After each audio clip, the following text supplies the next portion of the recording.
everyone. So today I'll be doing a video that's a little different for me. As you can see from like my channel's videos, I'm usually more into lifestyle, makeup kind of stuff. I do vlog and I do travel a lot, so I do travel videos, but I've gotten a lot of questions from my friends and from strangers who follow me on social media how I like plan out my trips and how I book them, because I do travel a lot.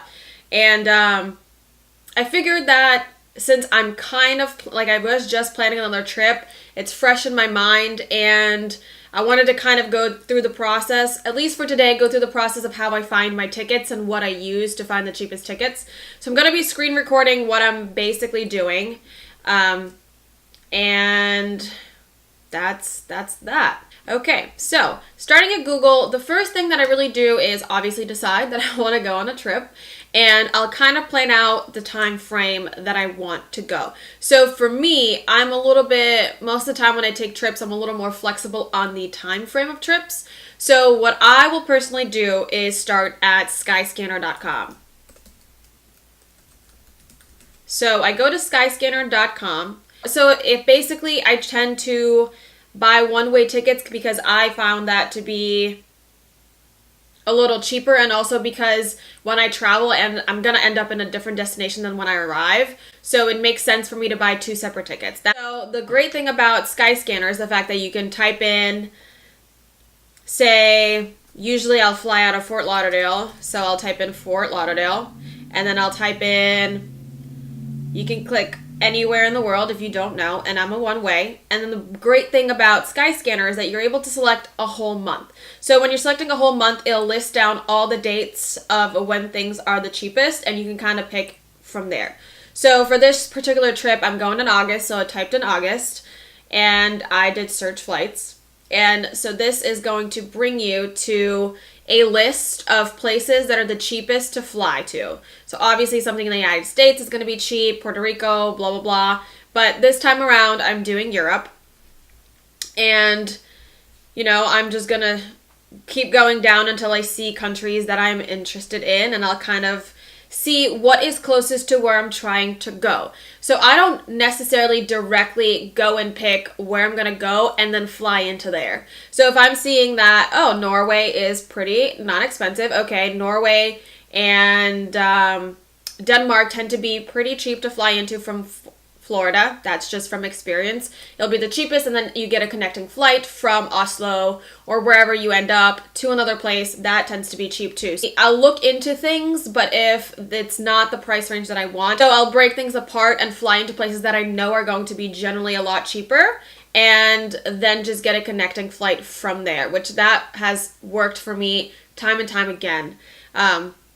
So that's usually how I will narrow down where I'm flying into. But if you're like super set on, say, I want to go from, it's a lot of testing, it's a lot of trial and error basically.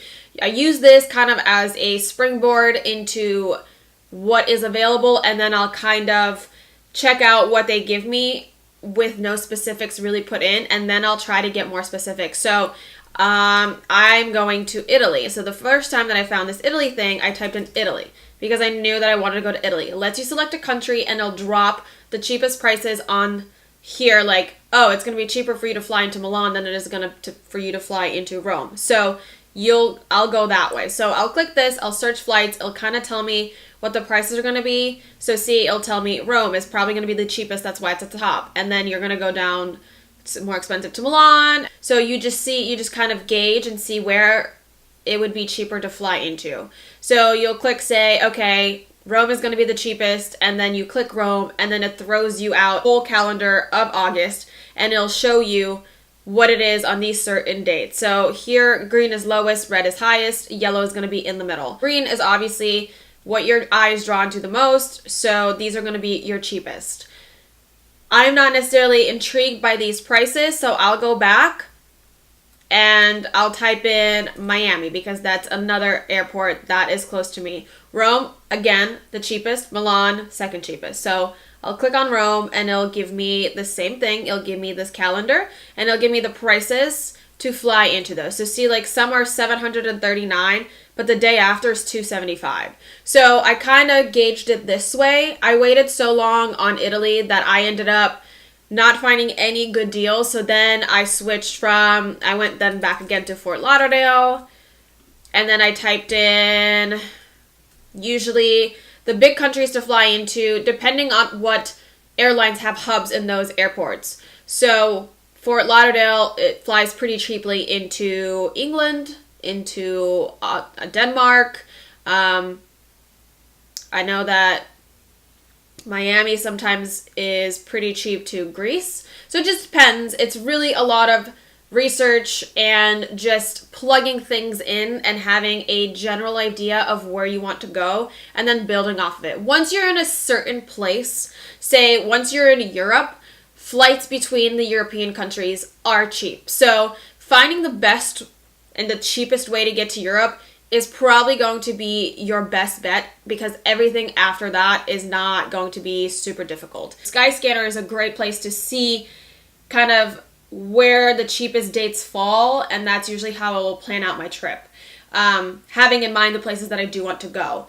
If you're completely open to where you want to go and you don't know where you want to go, this is a beautiful place to start, because you can plug in different countries and see how much it's going to be to fly there. So if you're on a budget, obviously you're going to go to places that are a little cheaper. So just kind of look at the places that are nearby. Europe's pretty small, so everything's nearby. So just kind of look at a map, see where you want to go, and then type it into Skyscanner, drop the month or, certain dates, and it'll tell you. I like to do the month just because when you're in the planning stages, you clearly are not like, oh, okay, like I have these dates off from work. You should usually plan your trip, not buy things, but kind of gauge what dates you want to go and then request off work. So Skyscanner is a great first place to go. I go to Kayak a lot. Kayak's really good after you have narrowed down the dates and the places that you want to go to. Kayak is really good to double check prices and see maybe you can find something cheaper. I also use Momondo.com. Also really great. There's also Google Flights.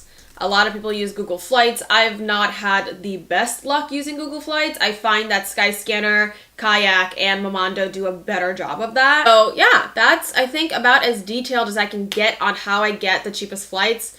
Research, time and effort, and being flexible. Just like with anything in life, really. You can't just... I am not stringent about, sticking to the plan anymore like I used to be. And that's kind of what traveling has taught me is... if you want to make it work, you're going to have to kind of be flexible about how you get to places. I hope that these visuals kind of helped. If you have any questions, do let me know down below. I can always help. I've been to a lot of places. I've been to Asia. I've been to Europe multiple times. So, just holla at your girl and I can help. And if you have any tips or tricks as well that you use that I didn't mention, feel free to drop that down below as well. And thank you so much for watching, and I'll see you in the next one.